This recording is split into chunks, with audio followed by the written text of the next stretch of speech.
preeminent historian, Rabbi Beryl Wine, says that when he was 11 years old in 1946, his father told him, "Beryl, we're going to go to the airport. We're not going to go to school today." And he said, "Why?" He said, "There's a great tzaddik, a great righteous man that is visiting Chicago, and we're going to go greet him and give the proper respect." And that man was Chief Rabbi Isaac Herzog, the Chief Rabbi of Israel. And so they met Rabbi Herzog, and he ended up giving a class to the yeshiva at the time and to the young boys. There were around 200 boys at the time learning in the various schools and yeshivot in Chicago in 1946, and many, many people from the community came also. It was a packed crowd. He gave the class. After the class, he put away his book, he put down his notes, he looked at the audience and said, "I want to tell you something very important, and especially to the young boys here, to the yeshiva boys, and to the future of the Jewish people. I want to tell you this. I just came from Rome, and I had a meeting with Pope Pius II, and I looked at the Pope, and I produced a long list of 10,000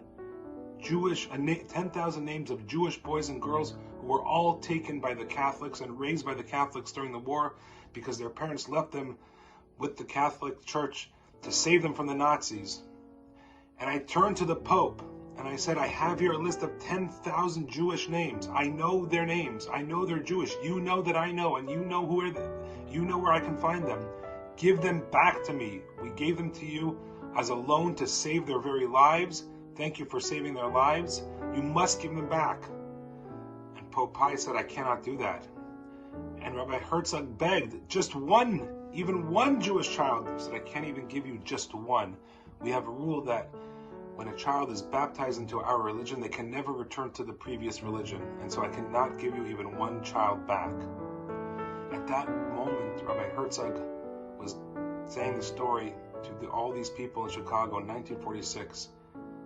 He let out a groan. He put his head down on the podium and started weeping and weeping uncontrollably. Eventually, he gathered himself, lifted up his head, tear-stained. His face was red, and he said, "I cannot do anything anymore, nor can you probably, about these 10,000 Jewish children. Hopefully they'll come back some way. But what are you going to do about the future 10,000 Jewish children that you will encounter? What is your responsibility? How are you going to act to save the next 10,000 before it's too late and before they can never be returned?" Afterwards, Rabbi Wine recalls, everyone waited in line to shake his hand and say hello. Rabbi Wine, 11 years old, then shook Rabbi Herzog's hand, and Rabbi Herzog looked at him and said, "Did you hear what I said? What are you going to do to save the next 10,000, the future of the Jewish people?" And Rabbi Wine, now a great rabbi, a preeminent historian, author of many books, says, "Whenever I'm tired, whenever I want to put down my pen, whenever I don't want to write, whenever I feel like giving up, I just hear and see Rabbi Herzog's face saying, demanding, what are you going to do for the future of the Jewish people? How are you going to save the next 10,000?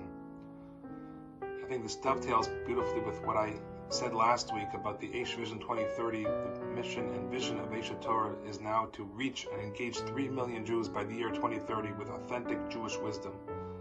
And so the question that we all should ask ourselves all the time, and this Shabbat, especially after this story, what are you doing for the next 10,000, or for that matter, for the next 3 million, and even more, for all of the Jewish people? Shabbat Shalom.